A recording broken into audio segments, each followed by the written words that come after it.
Kenapa kita harus hijrah? Ada 3 alasannya. 1, kita berhijrah karena kita tahu kita semua pernah punya masa lalu. 1. Bismillahirrahmanirrahim. Assalamualaikum warahmatullahi wabarakatuh. Bersyukur kepada Allah dengan mengucapkan kalimat Alhamdulillahirabbil alamin. Bersolawat kepada Rasulullah dengan mengucapkan kalimat Allahumma sholli ala sayyidina Muhammad wa ala alihi wa ashabihi ajma'in. Yang sama kita hormati seluruh alimil ulama, para ajengan, para kiai, para tokoh masyarakat. Mohon maaf tidak bisa saya sebutkan satu persatu. Semoga seluruh guru kita, kiai kita, sesepuh kita di sini senantiasa diberkahi oleh Allah Subhanahu wa taala. Hadirin teman-teman jamaah sekalian, apa kabar semuanya malam hari ini? Sehat? Alhamdulillah. Pertama, kita harus bersyukur walaupun dalam keadaan cuaca yang saya yakin panitia tidak pernah menginginkan cuaca seperti ini, tapi apa daya dan upaya, semua yang Allah datangkan pasti yang terbaik dalam kehidupan kita. Mungkin kita menyangka dan kita berharap tidak turun hujan dari sore. Dari Bogor sore hujan ya? Dari siang? Lebat hujannya. Allahu Akbar. Mudah-mudahan kita belajar dari peristiwa ini. Pertama, hujan ini berkah. Setiap langkah teman-teman sekalian, Bapak Ibu sekalian, ke satu tempat dan kondisinya sulit untuk ditempuh, kondisinya berat untuk dijalani, kondisinya sangat benar-benar luar biasa usaha yang kita korbankan, maka yakin saja pahala itu berbanding lurus dengan pengorbanan. Makin berat pengorbanannya, makin besar pengorbanannya, makin besar pahalanya. Saya ulangi ya, makin besar pengorbanannya, makin berat usahanya, maka makin besar pahalanya. Mana contohnya Ustadz? Gak usah jauh-jauh, sholat tahajud saja. Sholat tahajud teh berat atau ringan? Nah, jawab aja. Ini kayaknya kan dari wajah ahli tahajud semua kelihatan. Matanya bengkak-bengkak gitu semuanya. Punten nih, tahajud tiap malam itu berat atau ringan? Berat ya. Mohon maaf, tahajud itu sholat sunnah yang namanya langsung disebutkan dalam Al-Quran. Biasanya sholat sunnah itu hanya disebutkan dalam hadis, tapi khusus untuk tahajud itu disebutkan dalam Al-Quran, yakni surat Al-Isra ayat 79. Kata Allah Subhanahu wa taala, A'udzubillahi minasyaitonirrajim, bismillahirrahmanirrahim. Wa min ayatihi wa minal laili fatahajjad bihi nafilatan laka asa ayyab'asaka rabbuka maqaman mahmuda. Dan dari sebagian malam, lihat perintahnya, fatahajjad bihi, bangunlah kamu untuk mendirikan sholat tahajud. Sebagai apa? Nafilatan laka, sebagai tambahan senjata dalam hidup kamu sekalian. Apa yang Allah berikan? Asa ayyab'asaka rabbuka maqamah mahmuda. Kalau sholat tahajudnya benar, sholat tahajudnya baik, sholat tahajudnya ditunaikan, maka lihat pahalanya. Maqamam mahmuda, Allah akan angkat derajat kehidupannya. Sedang terpuruk, Allah akan angkat lebih baik. Sedang punya masalah, Allah selesaikan masalahnya. Sedang punya persoalan, Allah berikan jalan keluarnya. Bahkan mohon maaf, yang sedang jomblo pun Allah hadirkan pasangannya. Aminnya kurang kencang ini. Jadi simpel saja. Kenapa Ahilman bisa bilang seperti itu? Berapa kali Ahilman barangkali pernah cerita di berbagai tempat ya. Saya lahir orang kampung, anak yatim piatu, orang susah, orang sulit. Masya Allah, awal-awal menikah dulu, Masya Allah, saya sangat kondisinya barangkali rapuh dan terjatuh gitu. Tapi setelah merubah orientasinya, memperbaiki sholat malamnya, ternyata Allah berikan jalan keluar dari setiap kesulitan kita. Dan benar, makin besar pengorbanannya, makin besar pahalanya. Makin besar usahanya, makin besar ganjarannya.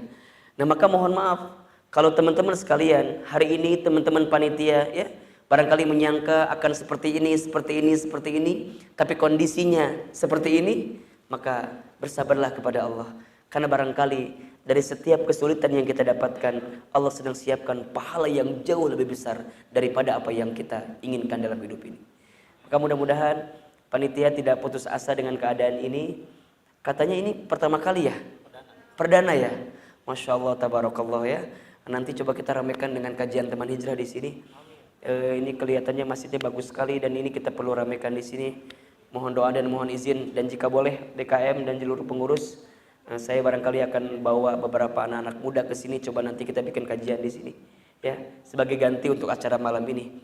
Biar malam ini kita mungkin sedikit yang datang, tapi nanti insya Allah coba kita create acaranya seperti apa, agar kemudian kita dapat inspirasi dan semangat dalam kehidupan ini, ya. Jadi panitia jangan cemberut, harus senyum. Jangan apa? Jangan cemberut, harus apa? Harus senyum, ya. Apapun yang terjadi pasti yang terbaik. Bisa jadi yang kita anggap baik di mata Allah buruk, tapi yakin saja bisa jadi apa yang di mata kita tidak baik, tapi itulah yang terbaik di hadapan Allah. Apa babnya Ahilman? Apa babnya Ustadz Hilman? Pertama, mungkin babnya ya, panitia sedang diajarkan makna kesabaran oleh Allah. Panitia sedang diajarkan makna keikhlasan oleh Allah. Panitia sedang diajarkan makna ketulusan oleh Allah. Karena biasanya dicatat baik-baik ya, biasanya bab syukur itu akan datang setelah bab ikhlas. Bab ikhlas itu akan datang setelah bab sabar. Bab sabar itu akan datang setelah diuji oleh Allah. Ini rumus nih. Bab syukur akan datang setelah bab ikhlas. Bab ikhlas akan datang setelah bab sabar. Bab sabar akan datang setelah bab ujian. Jadi mustahil orang jadi kategori sabar kalau nggak diuji. Mustahil orang ikhlas kalau nggak sabar. Mustahil orang mendapatkan kebaikan syukur kalau dia tidak ikhlas duluan. Di mana Ahilman referensinya? Di surat Al-Baqarah ayat 155, 156, 157. Apa kata Allah? وَلَنَبْلُوَنَّكُمْ بِشَيْءٍ مِّنَ الْخَوْفِ وَالْجُوعِ وَنَقْصٍ مِّنَ الْأَمْوَالِ وَالْأَنفُسِ وَالثَّمَرَاتِ وَبَشِّرِ الصَّابِرِينَ الَّذِينَ إِذَا أَصَابَتْهُمْ مُصِيبَةٌ قَالُوا إِنَّا لِلَّهِ وَإِنَّا إِلَيْهِ رَاجِعُونَ أُولَئِكَ عَلَيْهِمْ صَلَوَاتٌ مِّن رَّبِّهِمْ وَرَحْمَةٌ وَأُولَئِكَ هُمُ الْمُهْتَدُونَ. Perhatikan. Dan pasti kata Allah, kami akan menguji kamu sekalian wahai manusia. 1, dengan kekhawatiran atau ketakutan. 2, dengan kelaparan. 3, dengan kekurangan harta. 4, dengan kegoncangan jiwa. 5, dengan harapan yang tidak jadi. Sampaikan, kalau ada yang ditimpa 5 hal itu, wabasyir, sesungguhnya dia sedang disiapkan kabar gembira. Siapa yang mendapatkan kabar gembira? As-sabirin, orang-orang yang sabar. Ahilman, siapa orang yang sabar itu? Orang yang sabar adalah orang yang ketika ditimpa sesuatu yang tidak sesuai dengan yang dia inginkan, kemudian dia bilang, Inna lillahi wa inna ilaihi raji'un. Semua ini milik Allah, datang dari Allah, dan pasti akan kembali kepada Allah. Maknanya ikhlas. Kalau sudah ikhlas, lihat kalimat selanjutnya. Aku akan berikan kepada mereka sholawatun mir rabbihim, keselamatan dari Tuhan kamu sekalian, wa rahmah, dan kasih sayang, wa ulaika humul muhtadun, dan dialah orang yang akan diberikan petunjuk. Bahasa lainnya bab syukur. Jadi kalau ada di antara teman-teman sekalian, mungkin ada yang kita kan nanti mau bicara tentang banjir segala macam, misalnya ada donasi, itu yang banjir, kalau dia terima dengan ikhlas, ya, kalau dia terima dengan ikhlas, maka akan cepat gantinya. Makanya teman-teman sekalian, musibah itu ada tiga bentuknya dan 3 tujuannya. Jadi musibah itu Jadi musibah bukan hanya banjir ya. Misal yang pokoknya musibah itu adalah sesuatu yang menimpa dalam hidup kita sehingga membuat hidup kita sulit, itu musibah namanya.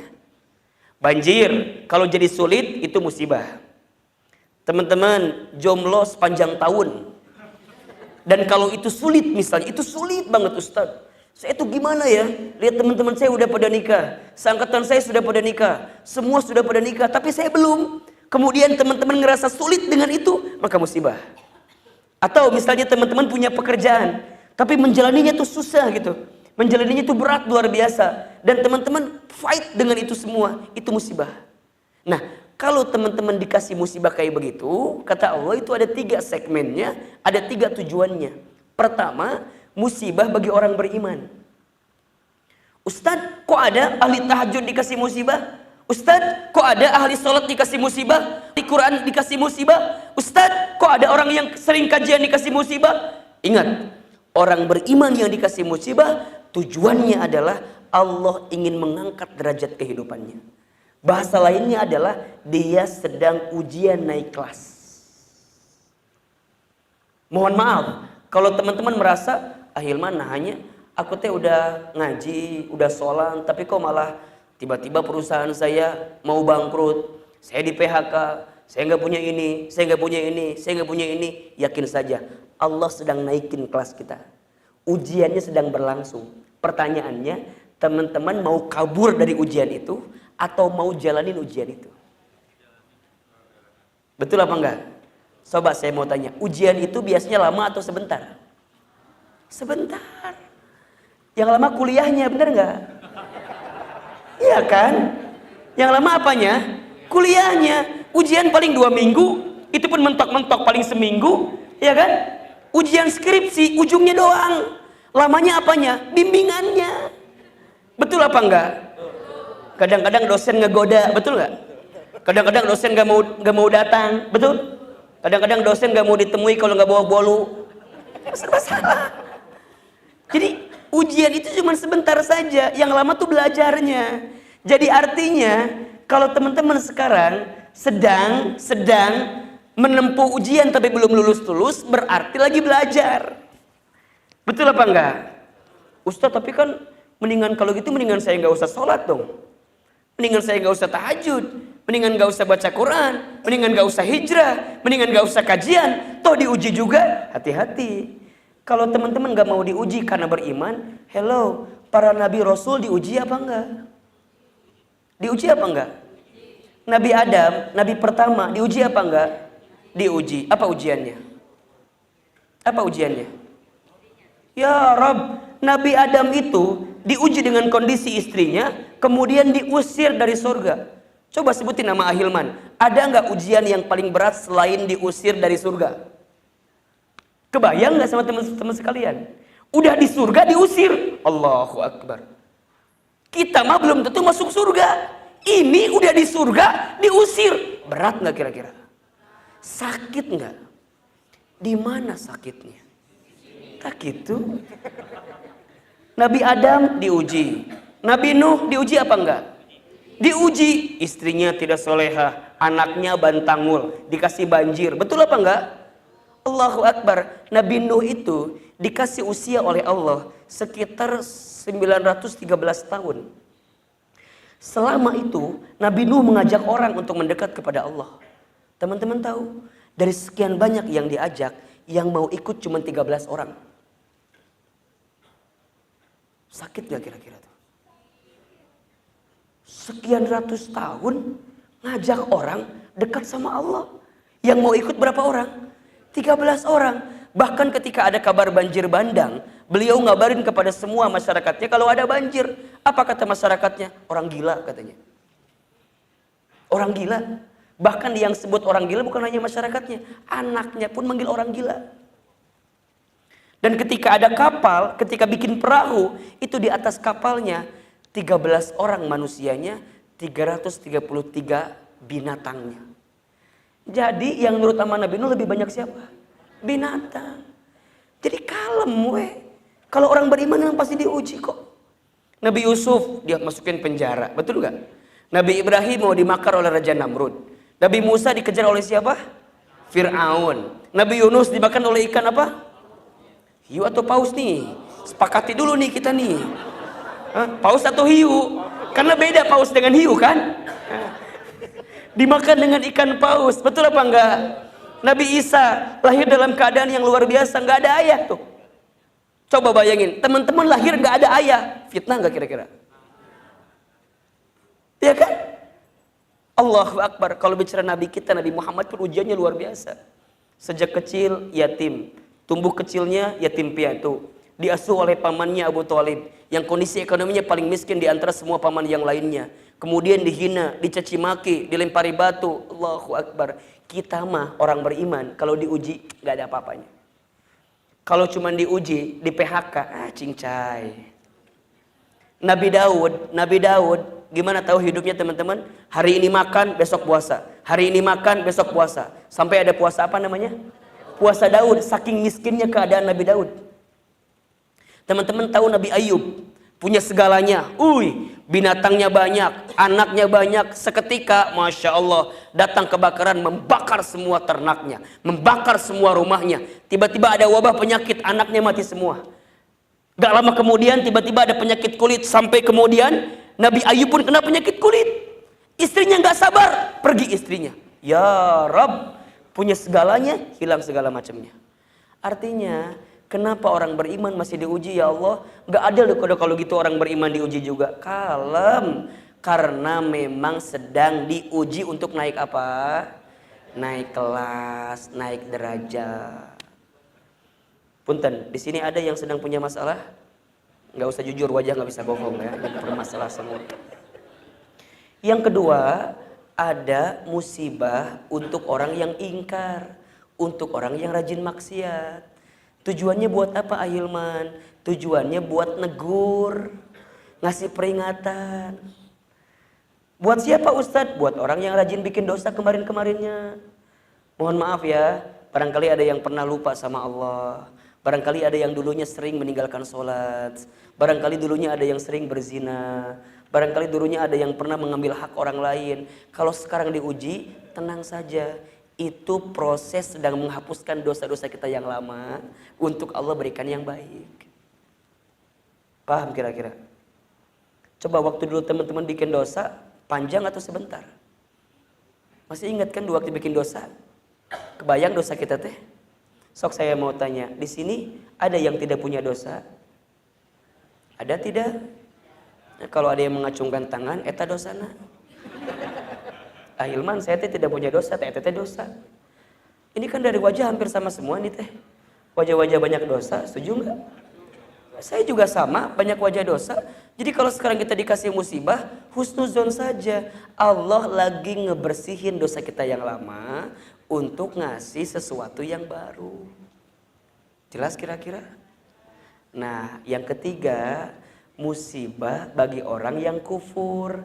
Sebagai apa Ustadz? Sebagai azab. Siapa orang yang kufur itu? Orang yang kufur itu orang yang tidak percaya kepada Allah. Artinya tidak beriman. Nah, kalau teman-teman hadirin yang di sini mah insya Allah lah nggak akan masuk kategori yang ketiga barangkali. Kita mah mungkin masuknya yang satu atau yang kedua gitu. Kalau sekarang kita masih beriman, masih diuji, yakin lagi ujian naik kelas. Kalau sekarang kita masih beriman tapi kadang-kadang masih bikin maksiat, berarti musibah sebagai apa? Teguran. Nah, maka oleh karena itu, tadi sore hujan, panitia bikin acara, tapi sesuai dengan ekspektasi kita, tenang saja. Karena biasanya setelah ini ada bab syukur. Bab ujian, bab sabar, bab ikhlas, bab syukur. Jelas sampai di sini? Halo, jelas tidak? Nah, baik. Ini sampai jam berapa saya ceramah? Mau sampai jam berapa ibu ceramahnya saya? Sampai subuh, baik ya. Sudah berapa banyak mubalik yang meninggal di sini kalau gitu? Kalau sampai subuh mah itu lumayan Pak. Baik, sampai jam 10 ya kita akan bicara tentang hijrah. Ini kalem aja lah, kita bicaranya kalem-kalem aja. Baik, Bapak Ibu yang dirahmati Allah, teman-teman sekalian, hijrah itu sebuah keniscayaan. Kalau bahasa Bogor nama, hijrah teh kudu dilakukan. Kenapa Ahilman? Kenapa kita harus hijrah? Ada 3 alasannya. 1, kita berhijrah karena kita tahu kita semua pernah punya masa lalu. 1. Ustadz, yang dimaksud masa lalu ini apa? Yang dimaksud masa lalu kita semua pernah punya sesuatu yang keliru kita lakukan dalam kehidupan. Betul apa enggak? Teman-teman yang pernah punya banyak dosa, gak usah khawatir, tenang aja. Kata Nabi, kullu bani adamu khatta'un wa khairul khatta'ina at-tawwabun. Setiap orang pernah berbuat salah, dan sebaik-baiknya orang yang pernah berbuat salah adalah dia yang segera kembali bertaubat di hadapan Allah Subhanahu wa ta'ala. Jadi artinya hijrah teh kudu karena kita semua pernah punya masa lalu. Masa lalunya adalah yang salah. Sok, sekarang saya mau tanyalah, sampai usia kita hari ini, punten, lebih banyak amal soleh atau amal salah? Jujur atau jawabannya jujur? Lebih banyak amal soleh atau amal salah? Tak gitu. Nya, betul apa enggak? Sok, kalau kita ngerasa lebih banyak amal salah, kita semua yang di sini pede enggak masuk surga? Tapi pengen. Teu nyambungnya. Asa banyak salah, nah tapi aya masuk surga, pede henteu kan jadi lieur ka urangna teh. Nah itu kondisinya Bu, Pak sekalian. Jadi artinya kita punya masa lalu, kemudian kita berhijrah karena kita paham kondisinya kita pernah punya salah. Terus gimana? Kalau kita merasa pernah punya salah, perbaiki. Jalan perbaikannya namanya apa? Hijrah. Tapi kan Ustadz, kalau kita punya masa lalu gimana ya? Kadang-kadang suka terbayang-bayang. Waktu kita bikin dosa, masih kebayang gak kira-kira? Waktu kita bikin maksiat, masih kebayang apa enggak? Ustadz tidak bisa semudah itu melupakannya. Ustadz tahu tidak bisa mudah itu melupakannya. Makanya hijrah itu berproses. Hijrah itu proses. Hijrah tuh nggak bisa bim salah bim jadi apa? Eta mah patarno. Anu bim salah bim jadi apa mah? Hijrah teh berproses, berprogres. Ada langkah-langkahnya. Tap. Contoh. Misal, teman-teman gak pernah tahajud. Tiba-tiba dengerin ceramah Hilman, pengen tahajud. Daya tamatu langsung, jam 2 Januari, hudang. Kacai, ngecebur karena balong. Dah yang bersih teh meureun beungeutna. Karena balong, wudu segala rupa segala macam. Tahajud, 11 rakaat, 23 rakaat. Beres jam 4 saparapat. Panon keyep-keyep seeutik. 10 menit deui subuh ngan geus teu kuat teh. Gogolera na sajadah hudang jam 10 beurang. Tahajudnya ditunaikan tapi subuhnya dilewatkan. Dia lupa kalau tahajud sunnah, subuh tak gitu. Gila gampang nama. Teman-teman tara lari, tiba-tiba ikut maraton kumaha tah? Maraton seberapa kilo tah? 42,2 kilo. Betul? Gak pernah ikut maraton, hayang ngilu maraton, kumaha tah? Mending eungap maot nu aya. Capek atuh da, can siap tiba-tiba hijrah. Artinya kalau kita pernah punya masa lalu, kita pernah punya salah, kita pernah punya sesuatu yang keliru, maka perbaiki dengan cara apa? Hijrah, tapi hijrahnya ada prosesnya. Inilah alasan pertama kenapa kita harus hijrah. Yang kedua, kalau kita punya masa lalu, berarti kita semua punya kesempatan dengan masa depan. Punten Ahilman mau tanya, setiap orang itu pada dasarnya baik apa enggak? Setiap orang hakikatnya waktu lahir baik atau enggak? Bener apa enggak? Beriman apa enggak? Suci apa enggak? Suci. Hadis menyebutkan, kullu mauludin yuladu 'alal fitrah. Setiap anak yang lahir dalam keadaan fitrah. Fa'abawaihi, maka keadaan lingkungannya lah yang membuat dia yuhawidanihi au yunassiranihi au yumajjisanihi. Lingkungannya lah, pergaulannya lah, hidupnya lah yang membuat dia Yahudi, Nasrani, Majusi. Tapi awalnya qalu bala syahidna alastu birabbikum, qalu bala syahidna. Semua manusia itu beriman, suci, benar, baik. Betul apa enggak? Preman Cipaku, apal preman Cipaku? Sepreman-premannya orang Cipaku, demi Allah, hati yang paling dalamnya benar, baik. Bapaknya penjahat, pasti anaknya nggak mau jadi penjahat.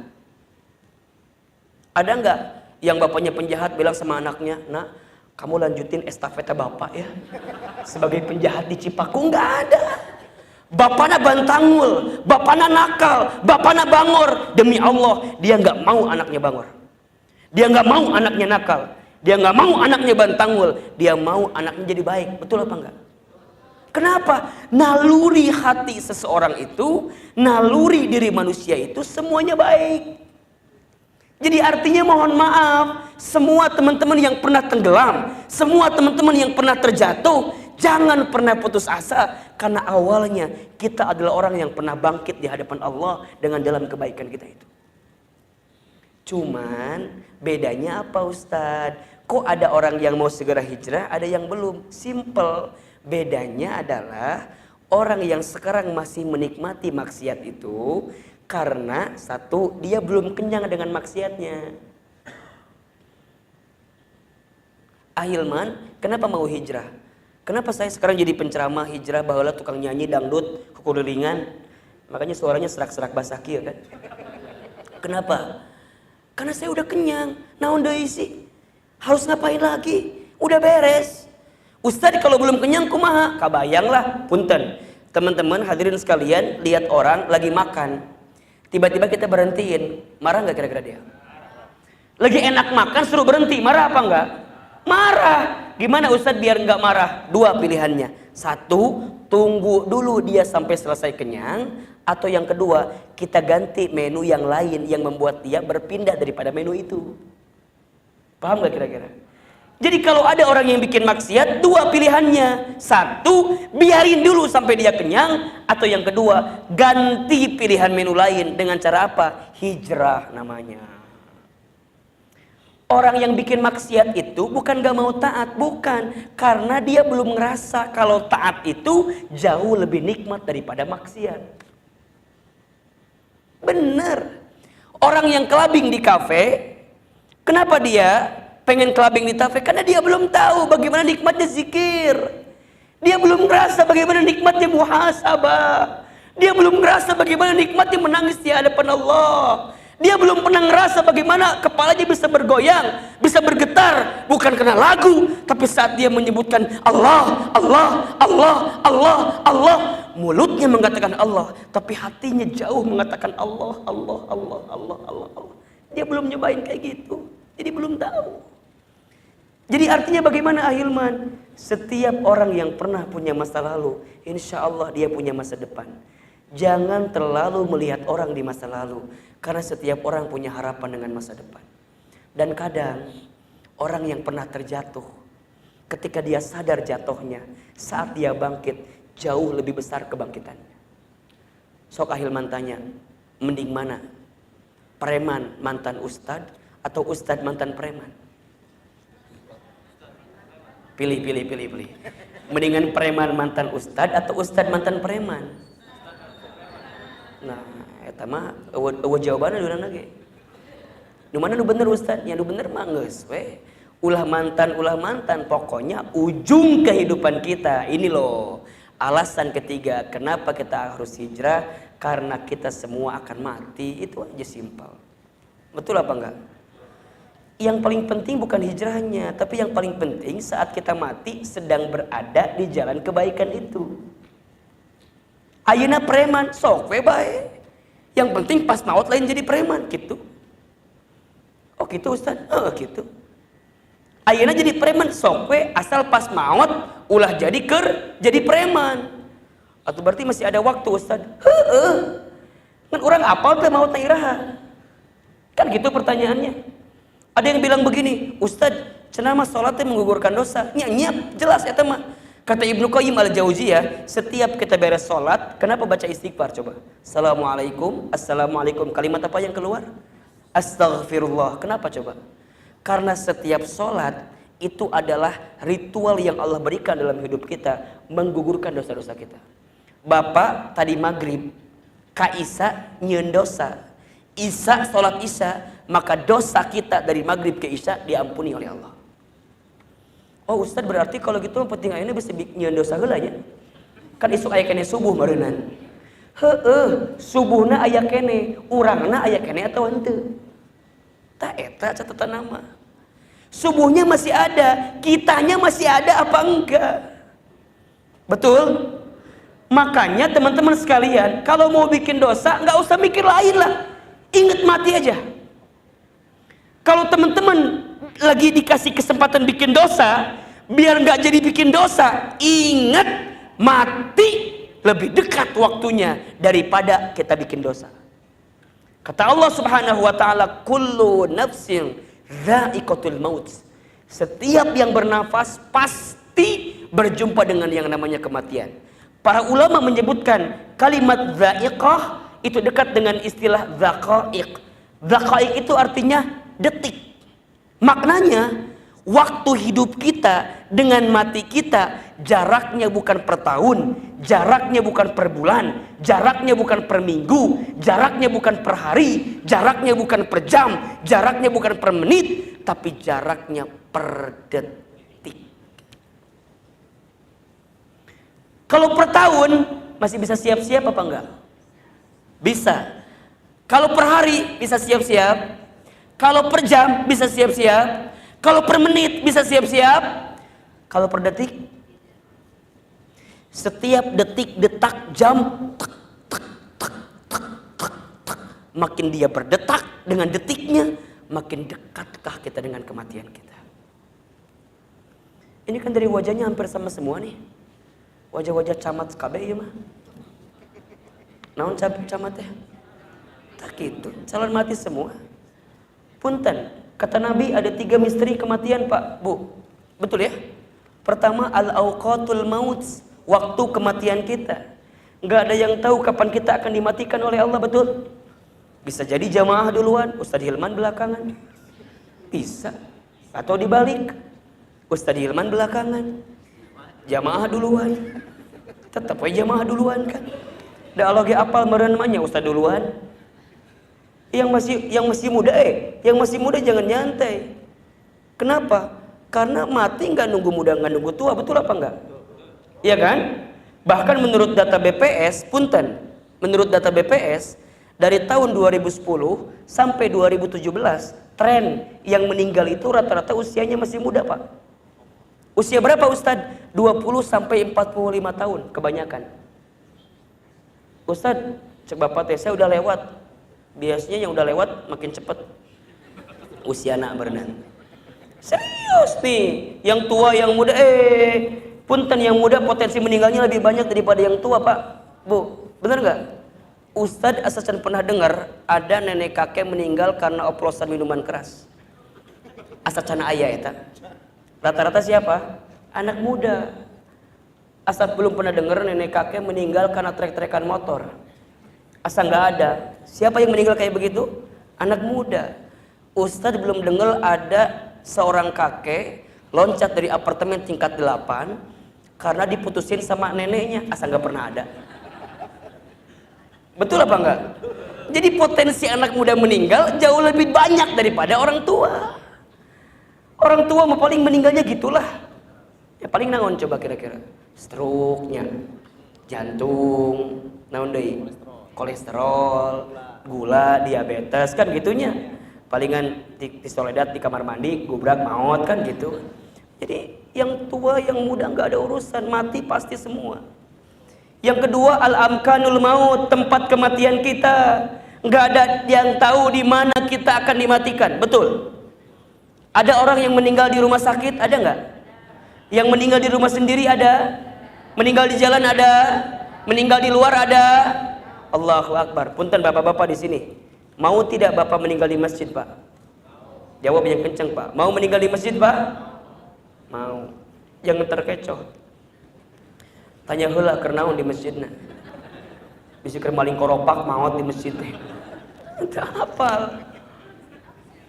Jadi tempat mah misteri. Mau dimanapun kita diwafatkan oleh Allah, nggak ada urusan. Apa yang paling penting Ustaz? Nomor 3, al-asbabul maut, sebab kematian kita. Kernaon pas orang maut teh eta. Innamal mar'u yumitu fil hayat illa ma dzatihi fil hayatid dunya. Setiap manusia akan diwafatkan oleh Allah sesuai dengan kebiasaannya saat hidup di dunia. Jadi kalau ibu bapak ingin tahu seperti apa meninggalnya, lihat saja bagaimana kebiasaannya. Murabi Ustadz Arifin Ilham, mungkin tahu ya. Guru saya, guru kita semua. Beliau meninggal dalam keadaan yang Masya Allah. Meninggal dalam keadaan berwudu. Meninggal dalam keadaan menggunakan pakaian putih yang biasa beliau gunakan setiap harinya. Meninggal dalam keadaan megang siwak. Meninggal dalam keadaan pakai parfum. Meninggal dalam keadaan menuliskan di whiteboardnya itu liqaullah, saatnya berjumpa dengan Allah. Wasilahnya penyakit kanker, wasilahnya memang penyakit kanker, tapi Allahu Akbar, ketika masuk ke ICU 5 menit kemudian selangnya dicopot, meninggalnya mudah sekali, Pak. Sesuai dengan kebiasaannya. Makanya mohon maaf, kita ini kan sekarang sedang merangkai, mengurai, ingin seperti apa saat kita kembali kepada Allah, betul? Kata Ali bin Abi Thalib, siapakah manusia yang paling bahagia? Manusia yang paling bahagia adalah dia saat dia lahir, dia menangis, sekelilingnya tertawa. Dan saat dia mati, dia tertawa, sekelilingnya menangis. Sampai kemudian yang paling bahagia adalah saat dia kembali kepada Allah, dia dipanggil oleh Allah, ya ayyatuhan nafsul mutmainnah, irji'i ila rabbiki radiyatan mardiyah, fadkhuli fi ibadi wadkhuli jannati. Wahai hambaku yang meninggal dalam keadaan tenang. Ustadz Hilman, kenapa tenang? Tenang karena hidupnya sudah sempurna mengabdikan di hadapan Allah Subhanahu wa taala. Kerjanya ibadah, bisnisnya ibadah, rumah tangganya ibadah, sholatnya terjaga, saumnya terjaga, zakatnya terjaga, infak sedekahnya terjaga, haji umrohnya selesai. Bicaranya dakwah, bicaranya tidak pernah sinis, tidak pandai memponis, optimis, semua kebaikan-kebaikan. Jadi saat dia hidup, sibuknya berbuat baik, menebar kebaikan. Makanya mohon maaf Bapak Ibu yang dirahmati Allah, jangan sepelekan sedikit apapun kebaikan kita. Karena kita nggak pernah tahu, bisa jadi itulah peluang kita untuk bisa mendapatkan kebaikan di hadapan Allah. Jangan pernah sepelekan kebaikan kita, sekecil apapun, karena bisa jadi itulah amal terakhir kita untuk bisa berjumpa dengan Allah. Siapa contohnya Ustaz? Satu kali ada seorang perempuan kan, ahli berzina, mungkin tahu kisahnya. Berzina, semalaman dia menjajakan tubuhnya. Singkat cerita, besok pagi dia mencari air kemana-mana, tak ketemu air. Kemudian dia menemukan sebuah sumur yang sangat dangkal luar biasa. Pas dia mau ambil, embernya nggak ada. Maka dia gunakan sepatunya, dia gunakan talinya, pelan-pelan dia ambil airnya. Masya Allah, ketika dia mau minum airnya, dia melihat seekor anjing di sampingnya menjulurkan lidahnya. Tanda anjing itu kenapa? Kehausan. Maka air yang tadi mau diminum kemudian diberikan kepada anjing tersebut. Sampai anjingnya selesai kehausan lantas kemudian pergi. Perempuan itu mengambil air lagi pelan-pelan. Tapi apa yang terjadi? Belum sampai air ke tenggorokannya, belum sampai air ke bibirnya, ajal menjemputnya. Kemudian dia meninggal dalam keadaan dehidrasi setelah memberi air kepada seekor anjing. Kemudian sahabat ditanya oleh Nabi, fi ain hadhil mar'ah, di manakah tempat perempuan ini? Maka di antara para sahabat berdebat, ada yang bilang di neraka, ada yang bilang di surga. Tapi apa kata Nabi? Hiya fil jannah, dia di surga. Ya Nabi, kenapa? Karena akhir kehidupannya sedang berbuat baik, walaupun berbuat baik hanya kepada seekor anjing. Jangan pernah sepelekan kebaikan kita. Orang yang hari ini tidak baik, ada kesempatan dia jadi baik di ujung hayatnya. Orang yang saat ini baik, jangan sombong, karena bisa jadi dia akan terpeleset sehingga terjatuh dan meninggal dalam keadaan yang su'ul khatimah. Jadi 3 alasan kenapa kita harus hijrah. 1, kita punya masa lalu. 2, kita punya masa depan. Dan yang ketiga, kita pasti akan mati. Ustaz Hilman, kalau kita udah hijrah, what next? Apa selanjutnya? Kan gitu kan pertanyaannya. Kalau sudah hijrah, apa selanjutnya? Tentu jawabannya adalah istiqamah. Ma makna istiqamah? Apa itu istiqamah? Para ulama menyebutkan al-istiqamatu al-istimrar. Istiqomah itu berkelanjutan terus menerus. Itu istiqomah. Apa yang diistiqomahkan? Kebaikannya.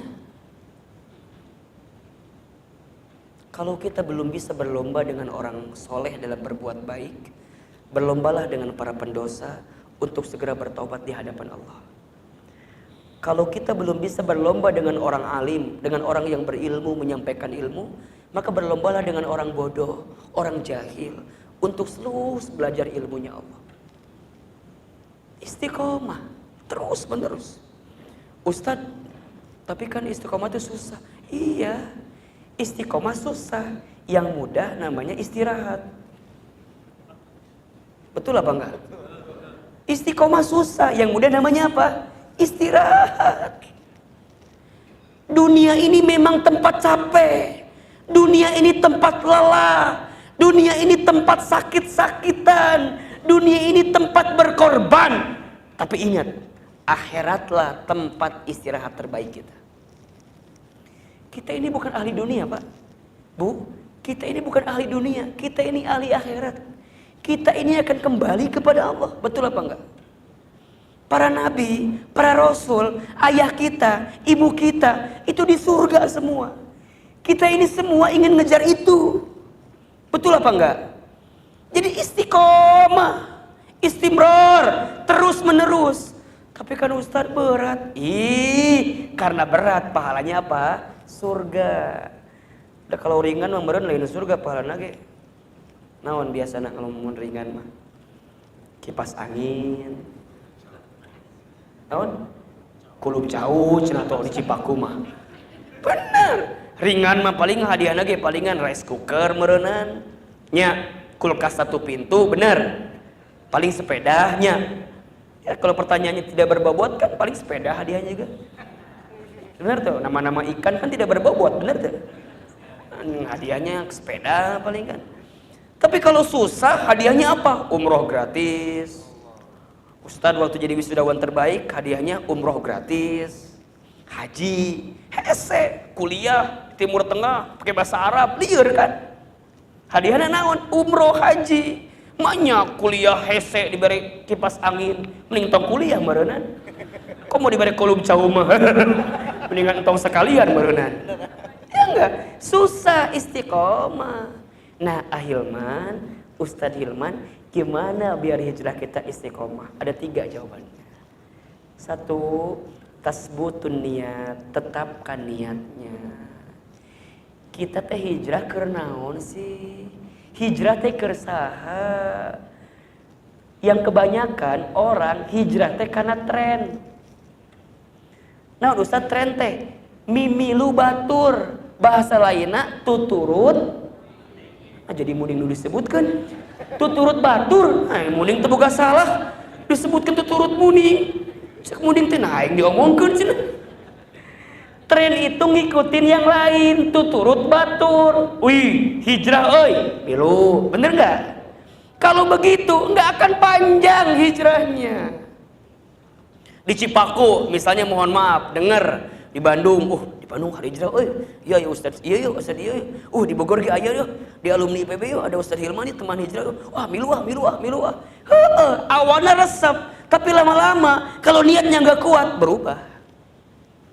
Mulai itu, gimana cara nggak kuat kalau niatnya? Dihina dikit, baper. Misalnya kita yang nggak pernah sholat, tiba-tiba ke masjid, cie ahli masjid. Ya Allah, kumahanya orang di masjid. Gitu kan? Cie, Pak Ustadz ayo nama, sok. Udah ante aya wae. Mending eta mah rada ngeunaheun. Kadang-kadang kalau mun eta mah kan dipujinya tadi mah nya. Cie, maut isuk. Ka masjid ayeuna. Aya we. Yang akhwat misalnya, dulu enggak pernah pakai hijab, sekarang pakai hijab warna hidung. Dipanggil cie Batman. Wah, dicibir, dihina. Kalau niatnya nggak kuat, dihina dikit, berubah, baper. Ya Allah, udah lihat kenceng, ambil fotonya Ustaz Hilman, tak, ambil captionnya. Tiba-tiba ada yang komen, cie hijrah lah, hijrah mah udah beja-beja atau ria, bener tuh. Teman-teman, ingat ya, ria itu ketika melakukan amalan ingin dilihat sama orang lain. Tapi kalau teman-teman beramal, kemudian nge-share sesuatu, niatnya ingin berdakwah, itu bukan ria. Sok sebanyak-banyaknya, sosmed kita teh gunakan. Dakwah teh lain jadi ustad wae kikieuan. Dakwah itu nggak harus di mimbar. Lamun dakwah kudu di mimbar, beakeun mimbarna meureunna. Bener tuh? Kabeh dakwah kudu di mimbar, meureun parebut. Semenit sekali ustad heula ayeuna. Geus ustad urangeun ayeuna. Parebut. Dakwah itu menyampaikan, da'a yad'u da'watan, menyampaikan, mengajak, merubah, mempengaruhi. Itu ada 4. Menyampaikan, mengajak, merubah, mempengaruhi. Orang level mana? Hijrah, dakwahna. Ahilman mungkin dakwahnya menyampaikan. Ahilman dakwahnya mengajak. Ahilman dakwahnya merubah. Ahilman dakwahnya mempengaruhi. Makanya kadang-kadang dakwahnya harus pakai contoh, betul apa enggak? Saya di sosmed, kenapa nampilin foto keluarga saya nampilin istri saya nampilin anak saya bikin caption yang bagus, biar orang tinggal lihat. Tuh, ustad ke rukun, yang istrina, nah orang lain ustad, pas ya wae meureunna tak gitu. Ustad lain, orang mah amal leutik, dosa loba, pas ya. Coba majikan teh, mikir atuh ari maneh meureunna. Kan gitu. Inspirasi, ustad cerita anak yatim tuh di kampung ge bisa sekolah, menang beasiswa, inspirasi, mempengaruhi namanya. Nah sekarang teman-teman ada level mana? Meureunnan teman-teman mah baru level menyampaikan, sok we. Balighu anni walau ayat, sampaikan walaupun 1 ayat. Urangan hafal surat eta jeung eta we ngomong teh. Qul wallahu ahad. Teu naon. Sa'ad bin Abi Waqqas di antara sahabat Nabi yang kalau sholat itu bacanya Qul huwallahu ahad. Tara maca dulu lain eta we Qul huwallahu ahad. Sampai kata Sa'ad bin Abi Waqqas, "Ya Rasulullah, kira-kira saya bisa masuk surga enggak? Kalaupun modal saya cuman Qul huwallahu ahad." Bisa. Jadi teman-teman yang cuman apal Qul huwallahu ahad, eta kadang-kadang pabelit jeung Qul huwallahu binas kadang-kadang. Aya 1 kali belajar juz amanul lain. Maca watini pabalit jeung wal asri aya eta teh. Watini wazaituni wa turi sinina wa hadzal baladil amin. Laqad khalaqnal insana fi ahsani taqwim thumma radadnahu asfala safilin illa alladziina amanu wa amilus solihati wa tawassaw bil haqqi wa tawassaw. Jadi pabalit kana watini jeung wal asri ieu teh. Bae. Da urang mah memang tempatna salah. Manusia mah mahalul khata, tempatna salah. Lamun teu salah malain manusia ngaranna Allah. Betul apa enggak? Aya nih pemuda di dieu, naon ieu pemuda naon namana Karang Taruna di sini? Pitaloka. Hah? Pitaloka. Apa singkatan Pitaloka teh? Pitaloka singkatan naon? Sejarah. Panjang atuh 3 jam ieu mah caritana. Lamun disejarahkeun mah atuh bisa panjang ka mana-mana.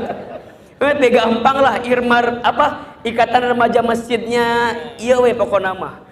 Belajar muhadharah kaharep kumpulkan 10 jelema, Teman hijrah itu sebelum sekarang 1.000 orang jamaahnya, dulu Masya Allah 7 orang, 11 orang, kadang-kadang ya gitu ya, datang sorangan, nguruskan sorangan, ustadnya teu datang, orang nu jadi ustad, gitu we. Dalahar, am caleuy saeutik. 7 orang ngaji kumaha sih kabayang tuh. Tapi yang paling penting tuh istiqomahnya teruskeun we. Ahilman yakin kenapa Allah datangkan banyak hari ini orang di Masjid Alumni IPB kajian teman hijrah, bukan dari proses yang sebentar, panjang 3 tahun ke belakang kita gituan. Dari Al-Hijri di Air Mancur pindah kemana sampai di Alumni IPB 10 orang 13 orang, kadang-kadang rek nisigeh loream da saeutik nu datangna da ustaz ge manusia biasa meureunnan, lamun teu kurang-kurang iman mah tapi teruskan berubah. Sama ini juga sama. Nu paling penting bukan bikin kajian di malam ini. Ieu mah ngan sakalieuan unggul. Betul apa enggak? Yang paling penting mah saminggu kaharep nyieun pemuda di dieu kajian. Sok ada Ustadz Ishak Rahman cerita tentang hijrah beliau. Beliau dulu enggak begini. Teuing kumaha. Tanyakeun ka manehna. Da urang kita apa kumaha. Tanya Ishak cerita inspirasi hidupnya dia yang jadi MC, kemudian sekarang jadi MC kajian. Itu kan MC ya teh. Mun aya ulang tahun manehna MC. Jadi badut teh. Nah, nanti yang isinya ustad di dia, enggak usah panjang-panjang. 15 menit beres. Ti magrib ka isya daripada ngaon ngadon teu bener-bener teh. Ngaji saeutik, maca sholawat dan segala macam. Simple. Jadi bikin kajian teh lain kudu ribet-ribet. Ngundang ustad terkenal mah sekalian, nu penting mah kumaha eta kelanjutanana. Ngundang rame, wah rame, poho tak isuk ge pasti. Ngan orang hafalnya rame na hungkul, betul apa enggak?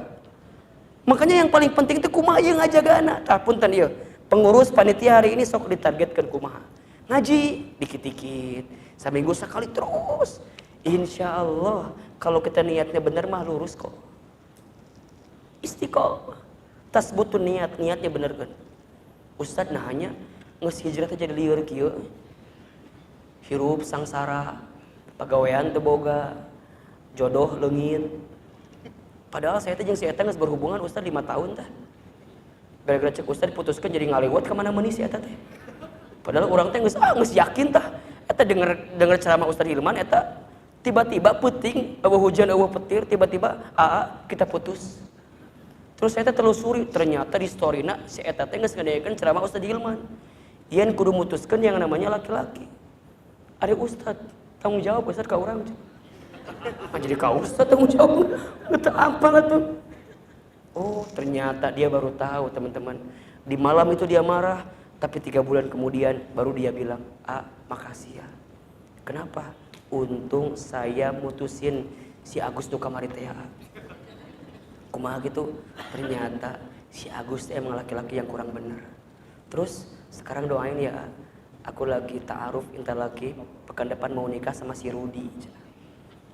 Tuh, berarti kamari teh diputuskeun ku Allah emang carana Allah sedang mempersiapkan pertemuan dengan siapa? Si Rudi. Ngan memang kudu diputuskeun heula si Agus. Papangi jeung si Rudi teh. Jadi tenang we. Ulah khawatir urusan Allah mah. Bener. Kalau udah urusan Allah niatnya karena Allah terbuka. Pegawaian, misalnya mohon maaf. Kita tahu misalnya dan paham dan yakin. Kerja di bank konven itu mungkin agak kurang sreg. Karena ada bunganya. Kita sepakati misalnya bunga itu riba. Kita khawatir dengan bab itu. Tapi kumanya aku belum punya kerjaan sekarang. Pelan-pelan. Kemudian resign. Aduh kumanya ya ayeuna cicilan can dibayar. Wah ieu hirup istri rungsing wae. Wah papange teh monjong wae ya. Bener monjong wae. Oh. Saya kan penasaran, yuk orang cobaan ka imah bener teh monjong wae. Ternyata pas muka pantai emang monyong ti dituna gitu. Oh memang eta mah monyong ti dituna mah mau ngomong kitu atuh. Monyong ti dituna ka dieu ka lupa curhat. Tenang, dia baru tahu. Ternyata dia lepasin itu, dia bareng istrinya, kemudian dia ngolah tepung, pakai kacang, bikin gorengan PY. Ternyata Allah sedang siapin dia jadi pengusaha PY. Awalnya ngan hiji, jual 5, jual 10 gitu. Kekajian bawa 20, bagikan. Lain dibagikan, misalnya dijual, lain gratis. Atau banyak modalnya kalau gitu mah. Jual paye. Sederhana. Kita hanya butuh untuk malu sebentar. Ulah, gengsi itu penyakit yang gak ada obatnya. Bener tuh? Mau paye, wah batur makan ngaji teh garaya, mau paye 100. Diharap bilang ke Ahilman, saya lagi jual paye, jualin ya. Boleh. Jual paye. Wah, sebagian dari jual paye, setiap keuntungannya 10% untuk anak yatim. Juara itu. Jangankan 100, itu kalau ke teman hijrah bawa paye 100, habis 2 menit. Kamu hargana gopean mah murah badan langsung diturunkan. Oh berarti dia lagi belajar jadi pebisnis. Sok mulai. Kadang kita itu mohon maaf ya, harus rubah orientasinya. Jangan pengen kerja, jangan. Bisnis, usaha. Kita bisa naon ya? Bisa apa nih? Jualan. Nabi jualan. Nabi Muhammad jualan, Pak. Pebisnis. Muhammad SAW itu jadi rasulnya 23 tahun. Tapi jadi pengusahanya, pebisnisnya 25 tahun. Jadi lamaan mana? Lamaan jadi pedagang daripada jadi nabinya. Ini kan mengajarkan sama kita. Bahkan disebutkan dalam hadis yang lain, 9 dari 10 pintu rezeki itu adanya di perniagaan. Ulah khawatirlah urusan dunia mah. Letik kecil.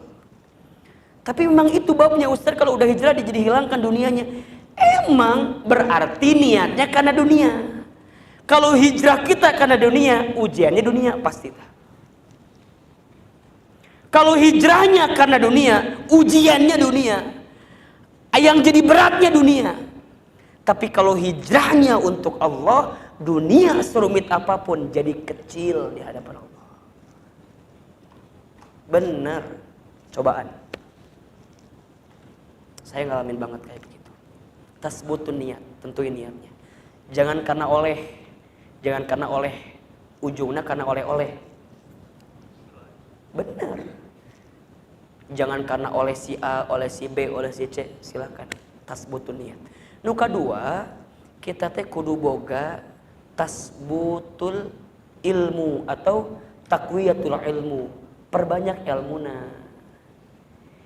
Hijrah teh kudu aya ilmu, mun eueuh jadi pabaliut. Hijrah, shot. Jadi kan ceramah, shot langsung salat subuh 8 rakaat. Ulah tarik teuing salah eta mah. Subuh mah 2 rakaat. Artinya kudu make ilmu. Lamun teu make ilmu main hantam. Salah maneh tah kafir maneh mah. Ka bid'ah teh. Toh kan gitu. Make ilmu atuh kalem we. Ulah rusuh siga katabrak mobil wae. Kalem tenang. Sok mulai dari yang kecil-kecil dulu. Naon tak ibadah urang, wudu. Jangan-jangan bab urang teh can beres wuduna ge. Teu apal saya naon wae nu kudu bisa dipakai wudu teh. Kadang-kadang enggak tahu bagian mana nu kudu dipakai wudu teh. Ada yang ngomong geus ka mana-mani. Kita harus menegakkan khilafah. Ulah kadinya heula lieur. Geus ketika ari mana salat bener apa can? Ari ngomong siga nu bangsa ini harus terbebas dari hutang. Ari mana boga hutang teu?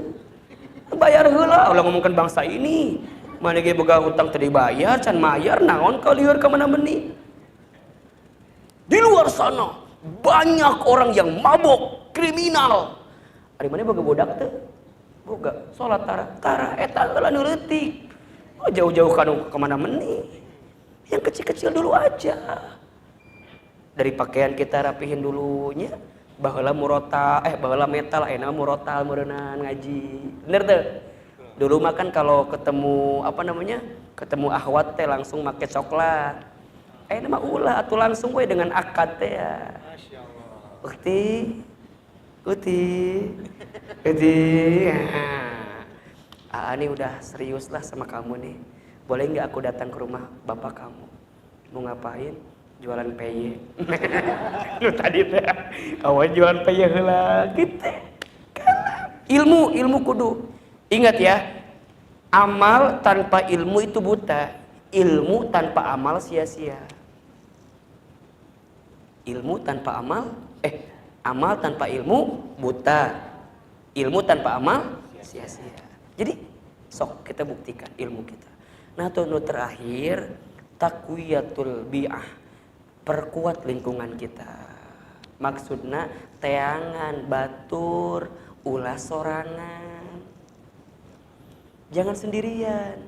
Kata para ulama, orang yang bergerak jadi baik sendirian seperti seseorang yang keluar malam yang siap-siap dihinggap oleh serigala malam. Jadi kumaha ulah sorangan, berat. Betul apa enggak? Kalau sendirian kita pengen hijrah, orang ngomongin seetik, orang jadi goyah tah pendirian kitanya. Jangan sendirian, ajak teman. Kalau belum bisa kampung, hiji heula, dua heula, tilu heula, kompak gitu. Tapi Ustadz, pas hijrahnya lo diomongkan ku batur, emang eta risikona. Orang mah mending diomongkan, Nabi mah dilempari batu. Nabi mah dilempari kotoran. Orang mah masih mending diomongkan batur. Nabi mah dilempari sampai berdarah pelipisnya, sampai berdarah lututnya, capek luar biasa. Tapi Nabi bertahan. Kenapa? Karena tahu buah hijrah ini istiqomah. Tutup telinga kiri, tutup telinga kanan, lurus. Jangan terlalu mendengarkan kata-kata orang lain. Nah, batur ngomong naon ge moal ngarubah hirup urang. Bener teh? Nu ngasih rezeki saha? Nu ngatur hirup urang saha? Nu mangautkeun saha? Emang batur? Batur mah komo. Jangankan menentukan mati dan hidup, ngongkosan ge henteu. Bener teh? Jadi riweuh ngomongkan batur atuh. Kalem we. Lurus. Teringat dengan nasihat Luqmanul Hakim bersama anaknya. Satu kali Luqman sama anaknya naik seekor himar. Apa yang terjadi ketika mereka naik dua-duanya? Ayeuna ngomongkeun. Kumaha tah ucapanana? Eta karunyanya himar leutik ditaikan kuduaan cenah. Cek Luqman teh, "Nak, ayeuna mah kieu we lah. Kamu yang naik, bapak yang turun." Ayeuna ngomongkeun teu? Aya naon ngomongkeun anak. Eta budaknya nulung tunjung ka kolot. Kolotna suruh turun, budakna malah naik. Cek Luqman teh, "Nak, gantian ayeuna mah bapak naik, maneh turun." Ada enggak yang ngomong lagi? Apa omongannya? Bapak meni boga hate pisan eta ka budak, pikarunyaeun anaknya turun, bapaknya malah naik. Cek Luqman teh, "Nah, ayeuna mah turun duanana lah. Urang tuntun we ieu himar teh." Ada enggak yang komentar lagi? Naon komentarna? Nu gelo eta jelema cenah. Punya motor bukan dipakai malah dituntun kuduaan. Kan gitu bahasa orang mah. Jadi kumaha? It's alive. Hidup ini selalu akan ada aja yang mengomentari kita. Apalagi netizen. Hari ini setelah Allah ada yang maha benar, yaitu netizen. Bener tuh? Ulah didengekeun lieur. Tutup lurus. Bisa bilang lurus. Gak akan ngaruh karena kita yakin yang menentukan segalanya siapa? Kumaha Allah. Kita teh lain lagi ingin dipuji sama manusia lain. Kita mah ingin dipuji sama siapa? Allah. Itu yang paling penting. Orang ngejar dipuji sama manusia lebih kairahat. Bener tuh? Ingatnya kata Ali bin Abi Thalib, aku sudah pernah merasakan semua kepahitan. Dan tidak ada sesuatu yang paling pahit aku rasakan kecuali saat aku bergantung kepada manusia. Jangan terlalu berharap kepada manusia. Manusia itu omongannya, hatena bisa berubah. Tapi bergantunglah sama Allah. Karena Allah lah yang menentukan segalanya. Istiqomah. 1, tetepin niatnya. 2, perbanyak ilmunya. 3, perbaiki apa? Lingkungannya, cari teman yang baik. Kalau sudah begitu, insya Allah yang ketiga, yang terakhir, husnul khotimah. Hijrah, istiqomah, husnul khotimah. Hijrah awalnya, istiqomah prosesnya, husnul khotimah akhirnya, hasilnya. Jelas? Jelas kira-kira? Sokah, ti ayeuna mah kita harus benar-benar serius lah. Ya, harus benar-benar serius. Dunia bumi ini semakin luar biasa godaannya ya. Akhir zaman makin dekat. Kita ini kalau nggak punya benteng, nggak punya basic, ya kita akan habis lah hidup ini. Alhamdulillah senang sekali pagi ini, malam ini saya bisa ketemu dengan Bapak Ibu sekalian, ya teman-teman sekalian. Walaupun dengan kondisi hujan, tapi masih ada yang datang, Masya Allah. Semoga setiap langkah kita menggugurkan dosa yang pernah kita lakukan. Ya. Dan bab hari ini yang saya sampaikan menjadi kebaikan di hadapan Allah Subhanahu Wa Taala. Saya kembalikan kepada pembawa acara.